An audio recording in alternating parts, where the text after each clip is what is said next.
I'm Vin. I'm Sori. If you would like to get your song reviewed, dear listener, there's the Filthy Capitalist option. As Sori says, 125 gets you straight to the head of the line. You don't have to be a part of the alliance. You don't have to be part of the group. Wait a minute. And the biggest thing is you don't have to wait. You hop, skip, and jump right in front of everybody. 125 gets you there. You do that 3 times, and then get mashed down to the $75 rate for perpetuity. Yes! Also, there is a band review option.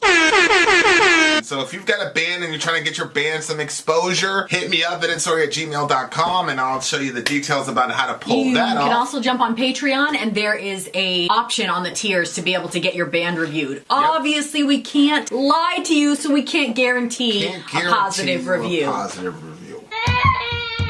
Get what you get. It's just rubbish. Rubbish. Rubbish. That's British for garbage. My favorite is the community option. $1 at the gate gets you in at Patreon. You get to join an alliance. The alliance joins their points together, and that helps determine what songs that we do. The alliances hang out on Discord. Message me on Patreon to get the link. And they do all kinds of other cool things. They do Minecraft, Dungeons and Dragons. Yeah. It's really a community within the community. Anybody can go on the Village, Facebook.com/Vin and Sori. There's 160,000+ people on the channel. What's cool about the Discord is that it offers a real opportunity for community connection, friendship, that type of thing. And it's on Discord, so if you're not a Facebook person, it's for you. You start off at $1. Right. Plus you get exclusives. Sori and I are working on a song. So the first 15 seconds of that was on Patreon. Also, at $15 tier and above, when we actually debut the video, they're going to be there live with us. There you are, dear listener. Buy our merch. Buy our merch! Indeed! This is Jeopardy. No, it's not Jeopardy. This is the Lone Riders DJ stream. Mm-hmm. Shout out to the big homie, Tony, the Lone Rider. A DJ stream is when one villager runs the entire night for us. They pick the song list and we just do them, etc., etc., etc. It's cool because we get to kind of get inside their world for a little bit and see. Yeah, it really gives you a view into their mind, how their mind works, and all that jazz. So it's like, okay, yeah, I see. Yeah. Okay. Jinx, the next one on the list. My good luck, can't get it back.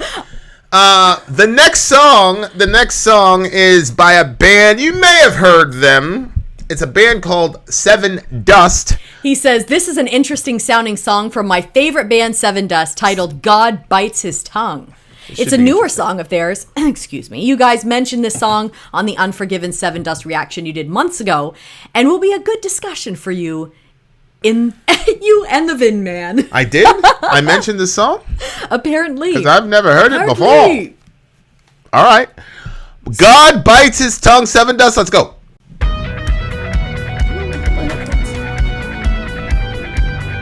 Whoa. That is different for Sevendust. Lyrics, babe. Lyrics.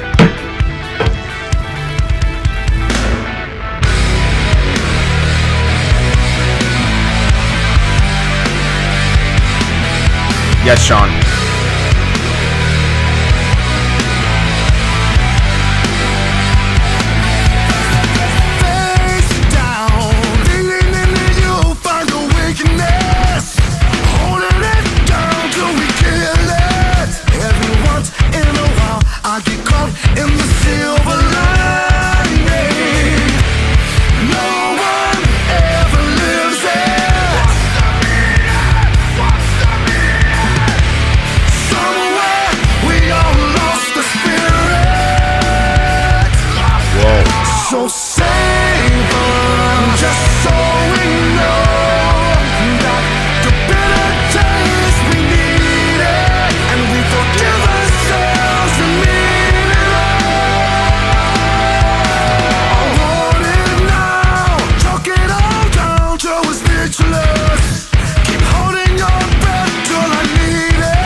What's up?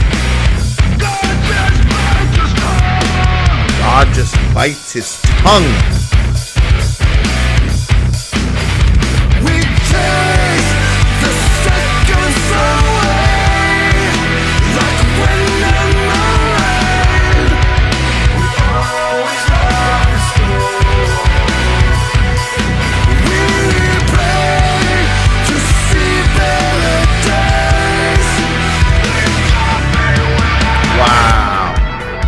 Please God be willing. That's what he said.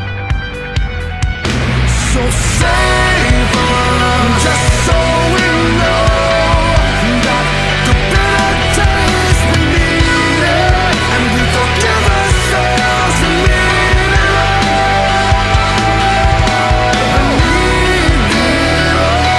Between the right and wrong, the better days deceive us, and we let ourselves believe it all, and God just bites his tongue.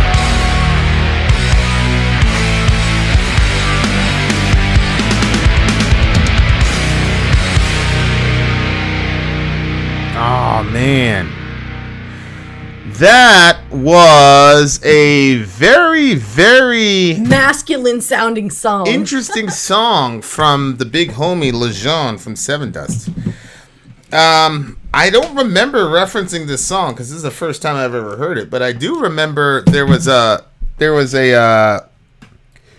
a Sevendust song and he kind of made an allusion to religion. I'm not sure. Oh, well. I'm not sure. The Lone Rider, if you remember what we said about it, or an idea, if you can put it in the chat, we'll pop it up on the screen. What's one of your favorite songs? Is this my Anglo-Saxon Muslim friend, or is this Ijaz? Is this the Breaking Benjamin guy? If it's a Breaking Benjamin guy, we'll do it tonight. If it's not, then we'll do it the next time, inshallah. Okay. Yeah, so this is interesting because he's obviously directly talking about religion, but he's not. I don't think he's slamming religion. I didn't get the impression that he was slamming religion in this song. Keep going. Go ahead. Yeah, I actually don't know what it was about. Like, lyrically, I wasn't really focusing. I was just, like, really liking the heaviness of it. Like, you know how they keep, like, they do that with the music? Yeah, in his voice. the driving yeah, beat. And I was just focused on that. So. All right, salam alaikum, ya Khalil. All right, Khalil, tell me what song it is. Is it, like, longer than, Right in 2 by Tool. Okay. We've already done that, EA, Khalil. So, I'll put the link in the comment section and you can check it out. So you still have a free. I'll give you a freebie. Not tonight though, because it's this guy's DJ stream. But I'll let you know when we do yours. Okay, back to the song. Back to our regular scheduled program. God bites his tongue. Go ahead. Yeah, no, I want you to break down the lyrics with me. Because I said I was focused on the heaviness and like I liked the way that it.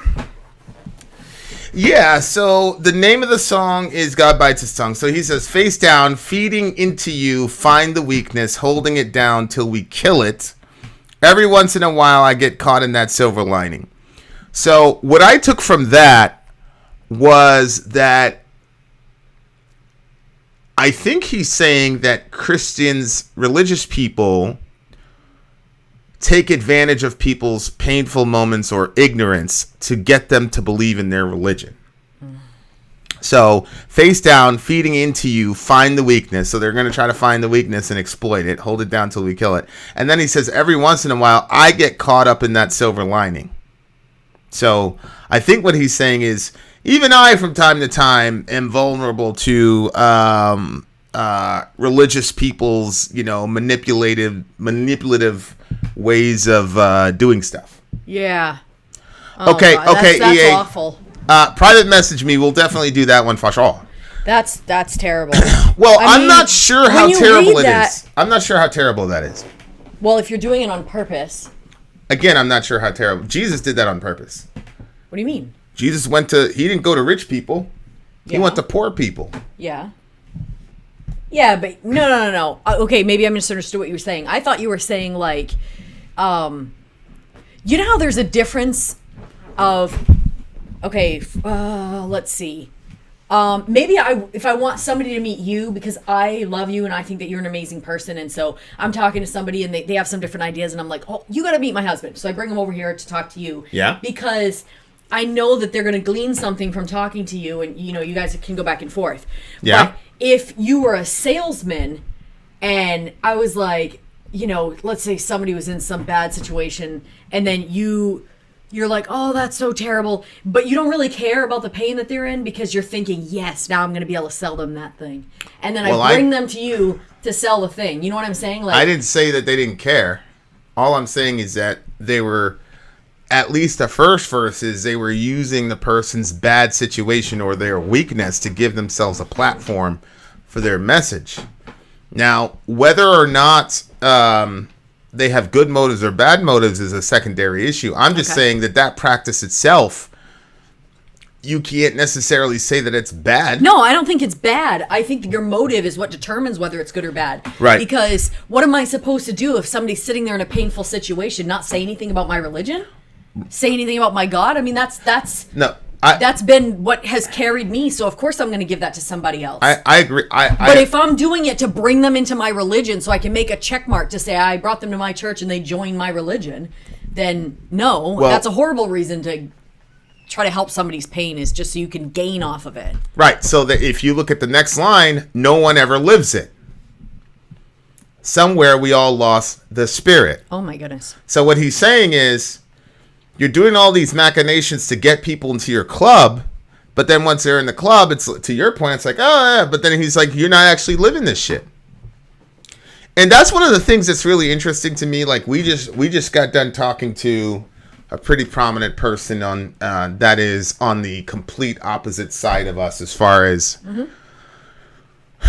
and that interview is going to be coming out pretty soon. But this person's on the complete opposite sides of us, and it was very interesting because we were supposed to interview him, and he started off with an interview question specifically about the pro-life topic. That's true. Yeah, that's interesting. Yeah. And he seemed genuinely interested in how we as pro-lifers and radical pro-lifers came to progressive understandings of other topics like, Medicare for all and all those types of things. So I think, it's very interesting because Christians kind of have a persecution complex. And like if people in America, there are Christians being persecuted in the world. I mean, oh yeah, I've held them in my hands. Like there are Christians that are really getting, but in America, and I'm saying this as a person who, I mean, it got legal with us as far as people trying to, from our vantage point, stifle a Christian message. It got federal, it got legal, and it got ugly. But I still say, like, we were not persecuted. I mean, nothing happened to my children, nothing happened to me. I wasn't afraid for a second. There was not one second where I was concerned at all. So I feel like I would have done super well in your situation. Huh? I said I don't think I would have done super well in your situation, especially because like they sat you down and there was like so many questions that they were asking, and the deposition, badgering from all different. I had about a 4-hour deposition with state. It was me and my group versus state lawyers, and our lawyers really didn't say much because they didn't really need to, and that Jimmy came into that Aurelius quote, like, I thank the gods that my enemies are not very intelligent or something like that. And that's pretty much, you would think, oh my God, it's getting federal, blah, blah, blah. You got 4, I mean, it was like one after the state attorney after another, but they were not very intelligent, in my opinion. And they were really angry at me. And I don't think they did very well. So my point is, Christians in America, I just have a very hard time saying, oh yeah, we're really persecuted. I'm not seeing, I think our Muslim friends, I'd say Muslims probably have that problem in America, but especially post 9/11 America, but not Christians. But here's my point. My point is, the vast majority of what Christians are calling persecution in America is specifically generated from what LeJohn is saying here. No one ever lives it. Somewhere we lost the spirit. That's correct. That's correct. So for the most of what people are calling persecution is our atheist friends or our LGBT friends saying, look, man, I don't know much about your Bible, but I do know Jesus' reputation, and he certainly wasn't a dick to weak people. Mm-hmm. You could say that he was mean to religious people, and he was. I mean, that's a fact. But the weak, the vulnerable, people who were getting screwed and shafted by society, including sinful, weak, vulnerable people, Jesus was always aligned with those people. And here you guys are, and you're lining up against minorities and sexual minorities and all this other shit, and you have nothing positive to say to anyone. And obviously, if you're part of the pro-life contingency, and you are genuinely pro-life, you are going to be disappointed by the Christian right. Mm-hmm. One, because, and I've been in the back office discussions, and I've literally, I've talked to presidential candidates who have told me to my face that the people destroying the pro-life legislation in their state were not the Democrats, but were actually the pro-life Republicans, because there's an entire industry on the Christian side for abortion ministry, and if abortion ministry ended, then they'd be out of a lot of money. And it is also a stalwart way for Republicans to, every 4 years, blackmail Christian people into voting for their fucked up policies, because as long as the boogeyman of abortion is around, they can continue to trot out that very real boogeyman and blackmail Christians into voting for them. So much so that I think John MacArthur, who's a massively prominent Christian teacher, and all of his little acolytes on Facebook, if you're in that ecosystem, were saying that if you vote for Joe Biden, you're not a Christian. Lecrae was saying, man, I don't really know about this. That's really bad that this they were Trump. saying that. I don't really know about this Trump guy. And they were like, oh, Lecrae has left the faith. I said, he left the faith, subhanAllah. What did he do? Oh, did you look at this? And they sent me the tweet. And the tweet was him saying he had a hard time voting for Trump. He wasn't going to do it. I was like, so now he's left the faith, subhanAllah. I think that, look, man, that's a punishment or persecution that you deserve. You're part of a group of people. You're going to hold somebody's spiritual life in jeopardy because they didn't vote for your fucked up client? Huh? What? No. Ridiculous. That is absolutely insane. But our friends are watching this stuff and they're going, what the fuck? And they see, this is the problem. This is a problem with secularism and Christianity, is that the folks that are thought leaders a lot of times in Christian, like for example, John Piper. Mm-hmm. Wrote an article, I think in October, said something like, there are real problems with voting for Donald Trump as a Christian. There are some significant issues with voting for Donald Trump as a Christian. So he started to lead the entire and you guys don't know this guy, but John Piper about 10 years ago was literally a rock star. Like, the guy couldn't leave his house. He was massively influential, especially among people our age. I mean, back in the day, John Piper was damn near papal in his authority, especially 100%. around young people. So Piper writes this article. And in the article, he says, I'm not really sure that it's an open and shut case that we should be voting for Trump. And they all went crazy at this guy. So all he did was question. He didn't even come out and say it. He just said, look, Trump has significant problems now. Mm-hmm. And, of course, after 1/6 happened, all those people stayed quiet. But then I was like, looks like Piper had a point. Mm-hmm. Yeah. They've already excommunicated me a year ago because I said I made the mistake of saying I was reading Marx. Because BM Fan confronted me and he says, you're talking all this shit about Marx and here you are, you've never read it. And aren't you supposed to be the your sources guy? Yeah. Well, he was right. He had me dead to rights. He's right. I said, all right, well, what am I supposed to read? So he gave me Communist Manifesto, which I agreed with about 95% of it. So now I'm reading Das twice. I went through the first iteration, going to the second iteration. The last part of the book is actually, and we'll talk about it later offline when we have one of those conversations. But look, what was going on with Marx? Marx was seeing the priest class going after regular people in the service of capitalists. That even happened in America, where you had these breaker boys and all these people working under the mines and living under the mines, and these people had the audacity, the nerve, the unmitigated gall to tell people, you know what, we're going to strike for an extra 8 cents. Not, a $4 raise, 8 cents.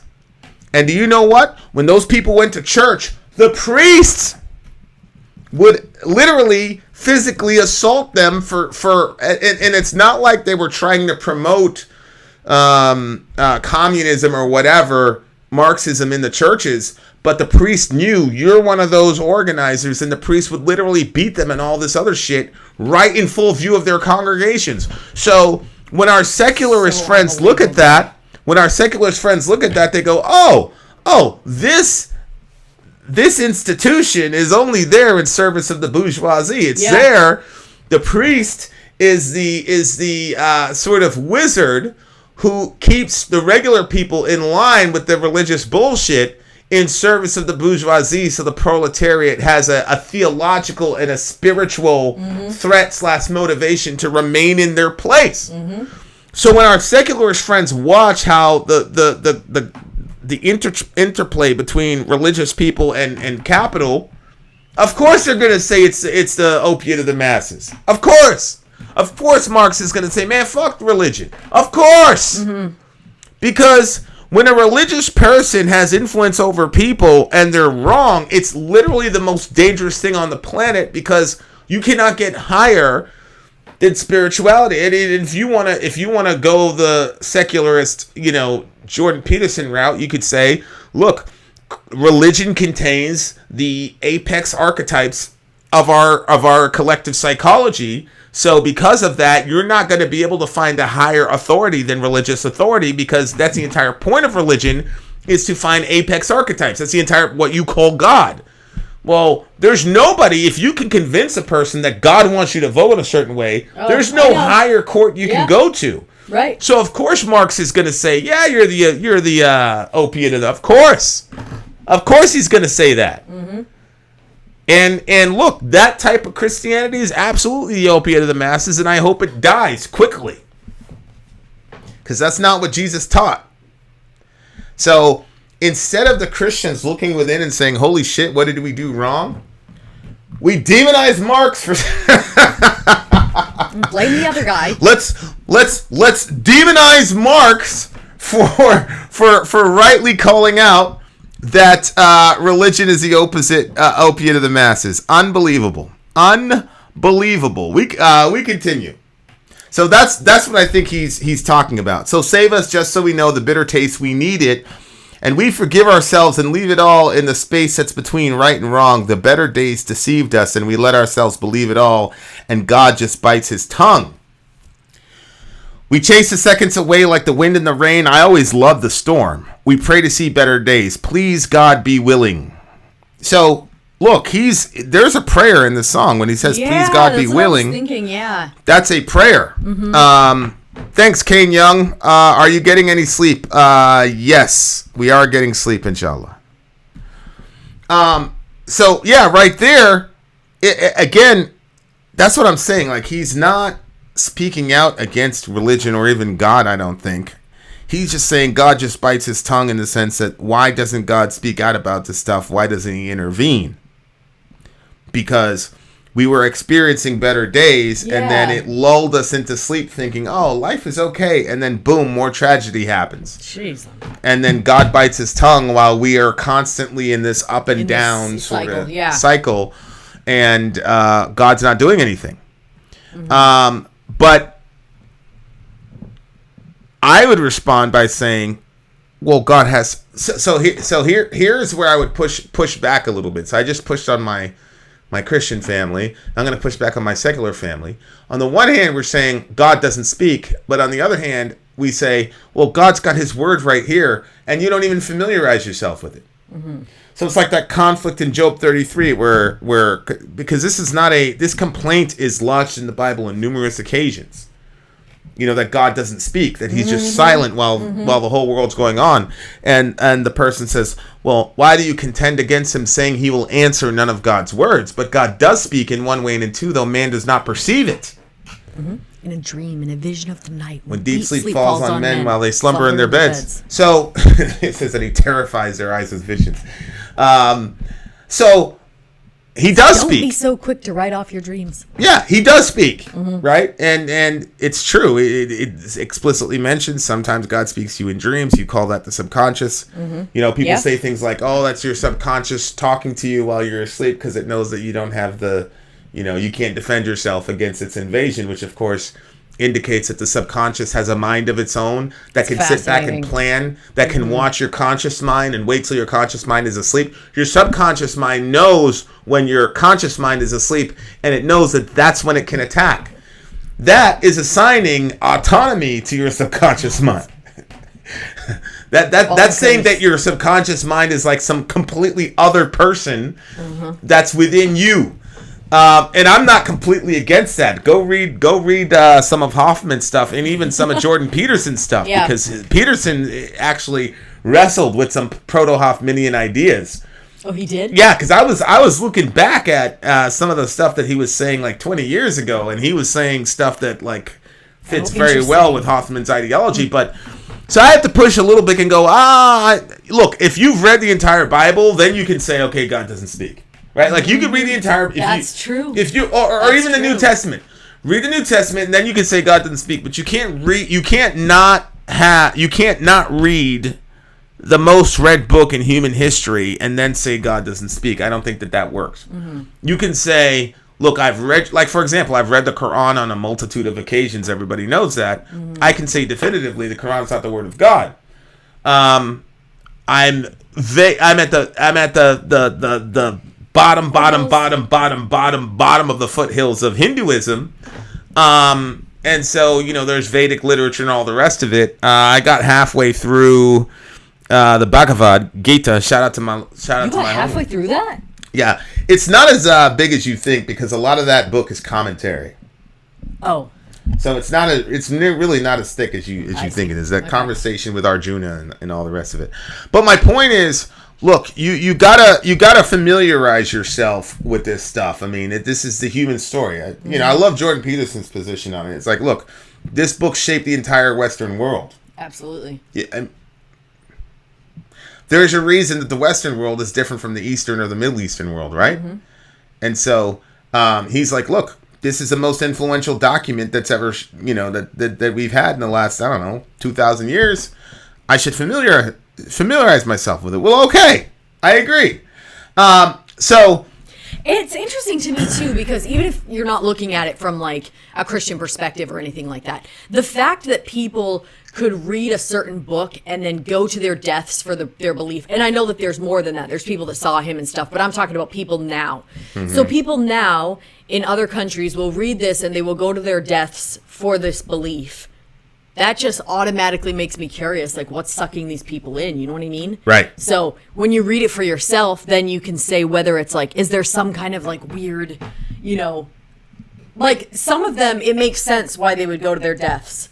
Like 100%. Like Muslims, like it puts you in the right spot. If you go to death for your religion, then you're automatically going to be in that high spot of heaven or something like that, right? Like it's guaranteed.